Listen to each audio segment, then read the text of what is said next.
So I think just knowing the numbers. If I'm watching this right now, let's say I've got $2,000 to my name. Are there people that I can hire that can come out and talk to me about my break-even point or a mentor, or is there something? You could definitely read a book. Read a book. You know.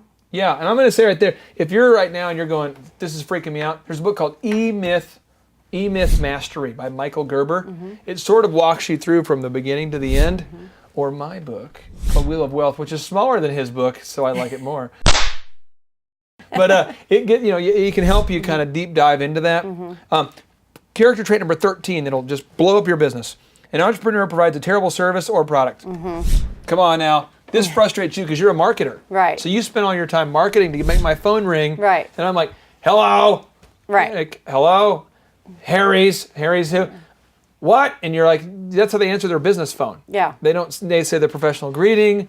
They don't treat people nicely. Yeah. They're rude. Then the product's terrible. The food tastes bad. Right. Do you see this a lot? I have seen that. Not a lot. I wouldn't say a lot, but I have seen this in business. And how are you going to succeed with that?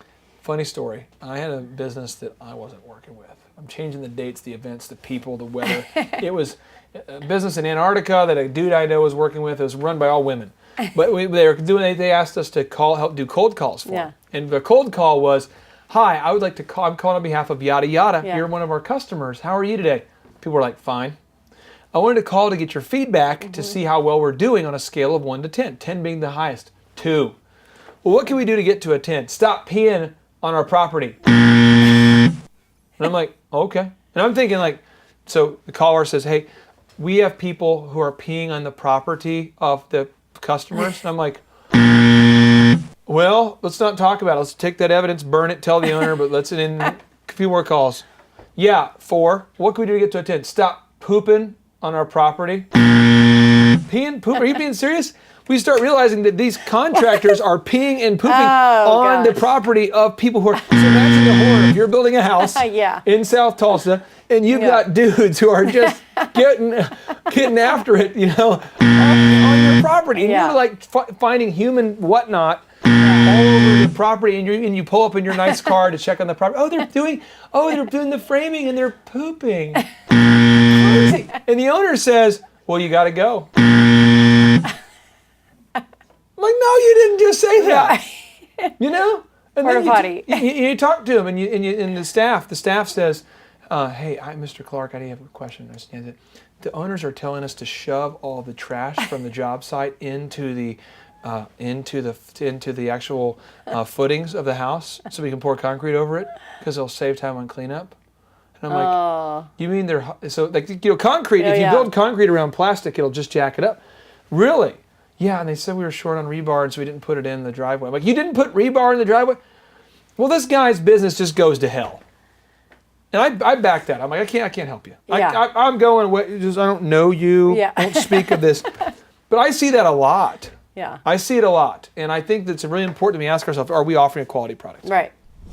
918 Moms, how did you make sure the quality was good? I know you always want to make it better, but how did you make sure the quality was good, Deidre? I think ours was based on the content. So making sure the content was really good. So we had real moms that were really living their life, that way, blogging on our site. And just, quality control is so important. Yeah. Just looking over, having someone make sure they look over all the content and make sure everything was good. Gosh, I got ripped today by a producer who's apparently can speak English.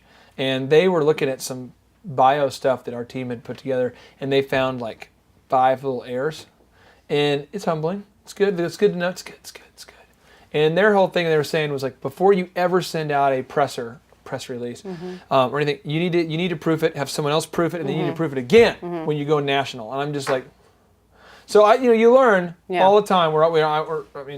With who use without the blame, cast the first stone here. I'm not going to throw stones at you, but we're all making mistakes here. Final 2 here. The entrepreneur, point number 14. The entrepreneur refuses to sell or push his or her team to sell. You see this? Yes. And selling is the name of the game. Revenue is the name of the game. I just don't want to sell. I'm a artist. I just don't want to sell. Right.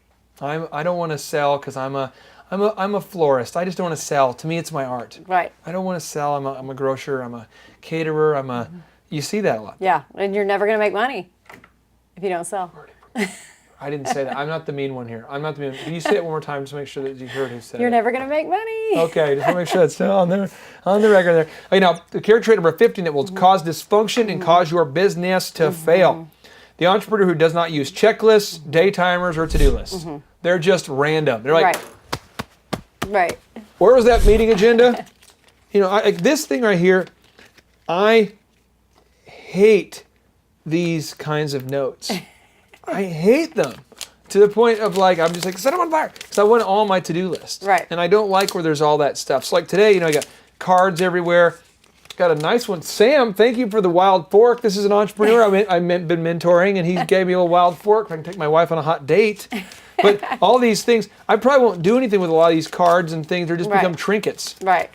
So I have got to, if I don't take this and put it on my to-do list, nothing's going to get done. Right. How do you use your, I want to hear how you use it. How do you use a to-do list, and how do you use your day timer and checklist? How do you do it? So I have a to-do list that's got each one of my clients on it, and then what I'm doing for my own business as well. So each week the task, that has to be done that week. And then I have future stuff. So what's coming up like next quarter that we need to think about Like a boss. with each business and with myself as well. So I'm a huge list. I mean, it's about 10 pages long, but I look, every day I glance through, see what needs to be done that day, move stuff off, make notes, and then every Friday I clean it up because I like the clean, typed up, and just for the week, I feel done, checked off. You and clean it up, type it up? I clean it up, type it up, print it, and then Monday morning it's ready to go, and I can start right away with the first thing. I'm going to say this, and I'm not. There's not a kick coming. That's what makes Deidre a great American. Is this the unbelievable? It's attention to detail. Yeah. It's the energy. It's the excitement. It's the enthusiasm. But it's also the detail. Just getting those notes down there. Right. Deidre, I appreciate you for allowing us to pick your brain here and putting up with my attempts at humor that don't stop. But thank you so much. Thank you. It was a great time. Yeah.